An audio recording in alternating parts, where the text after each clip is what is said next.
Hey, everybody. This is Julie Purcell. How are you guys tonight? I am about to get started for tonight's webinar.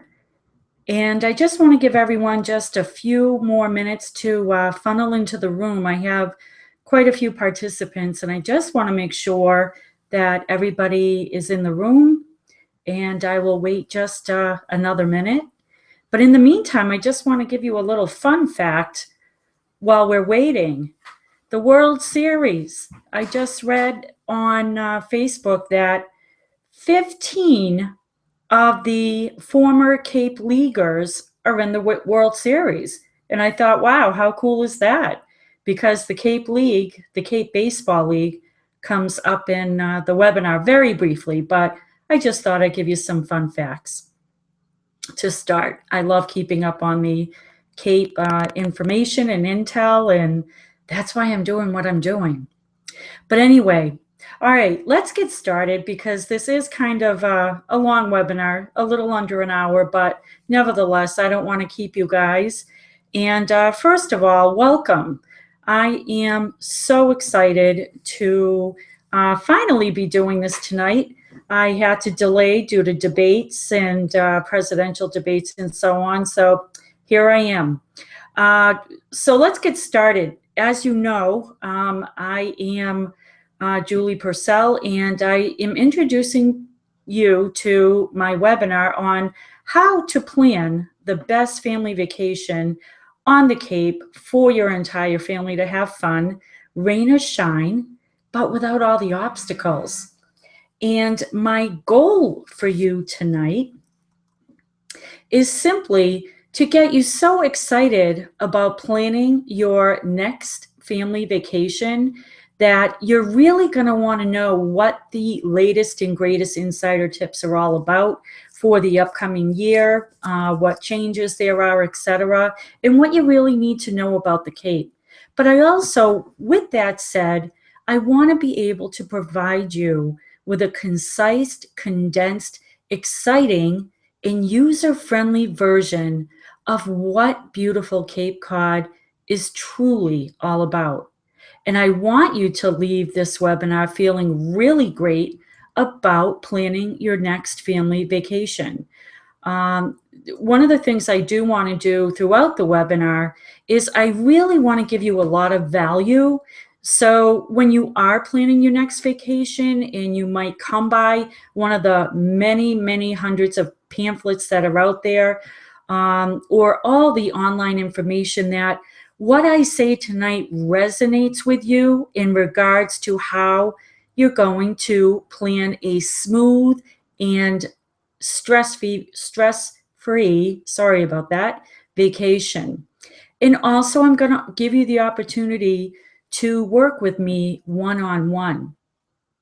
And here you see the tourist information overload that you can walk into at times when you're on the Cape. And you really, it's like a needle in a haystack trying to find something. The information out there is wonderful, but just finding really what you want to do is like going into a grocery store and saying, okay, you know, what aisle do I go down, or what brand do I want to, you know, what hot dog brand do I want today? Or you really want to get some insider tips so you don't waste your time or use your time when you're on the Cape trying to figure it all out. Get it done ahead of time. And that's why I'm here. So just another little side story before we dive in is this is a prime example of a family that got out of their camper. I happened to be at this location, this tourist information center, in this family in the picture. They got out of their camper, walked into the tourist information center, and asked the gentleman behind the counter, we just got done starting our East Coast tour up in, Bar Harbor, Maine. We just drove 6 hours. What's there to do on the Cape? And he and I kind of caught each other's eyes and just looked at each other like, you're trying to figure that out now? So the reason for all the words and traffic tips and steamship authority and bike or walk or all these little comments that I've written down on the side on this slide.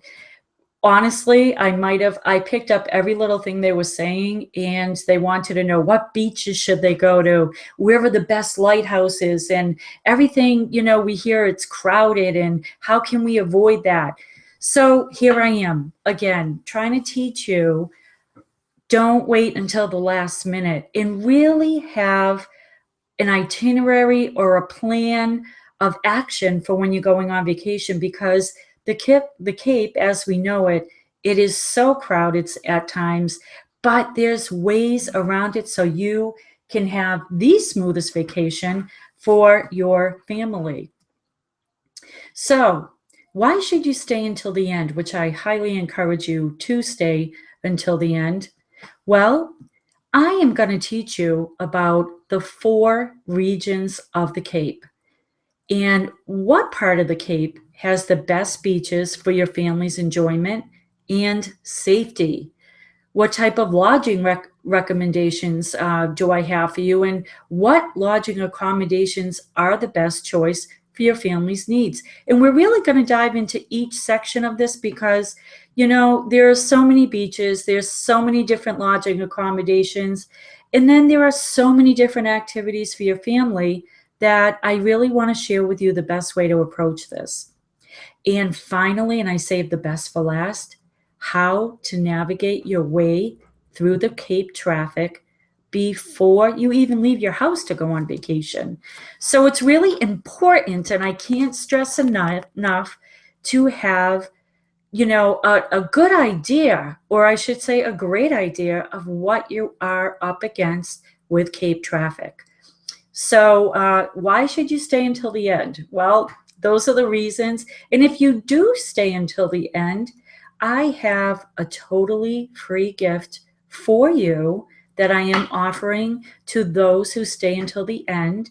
And this is my latest brochure on Cape Cod's ultimate family packing list that I prepared mostly for families, but there is information on there for adults, teens, infants, toddlers. If you do rent a house or a cottage, there's a lot of great information. It's a 6, or I should say a trifold brochure. So it has a lot of information on the second page or the other side of the brochure. And as you can see, it's kind of faded out a little bit because, as you know, I can't give you all my tips right away. So, but if you do stay until the end, it's yours, and my team will email it out to you. I already have your email addresses, so don't worry. It will be sent right out to you. So with all of that said, let me tell you a little bit about me. My name is Julie Purcell. That's me in the middle with my 2 children. That's my son Philip on the left and my daughter Sarah on the right. And the Cape has been a huge part of our family's lives ever since the kids were born. And I will talk to you about my experience in the following slides. So my Cape Cod journey before my kids started when I was born. Began summering on the Cape in 1963 during my summers. My family purchased and built a home on a lot in West Dennis. And every year after that, my childhood summers were spent in West Dennis right through my high school years. And when I was old enough to work, I took a job at an Angelo supermarket. And the reason why I'm showing these slides to you, because I'm not going to go through every picture, but just to let you know the history that I have on the Cape and the passion I have for the Cape.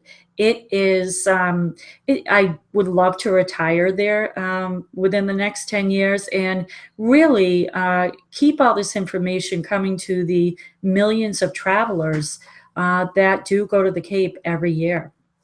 So, and even at times, as you can see in the lower right corner on this slide, the Chatham Square in Chatham, of course, my family belonged to a winter dinner club because we did go all year to visit the Cape. And we really enjoyed it all year long.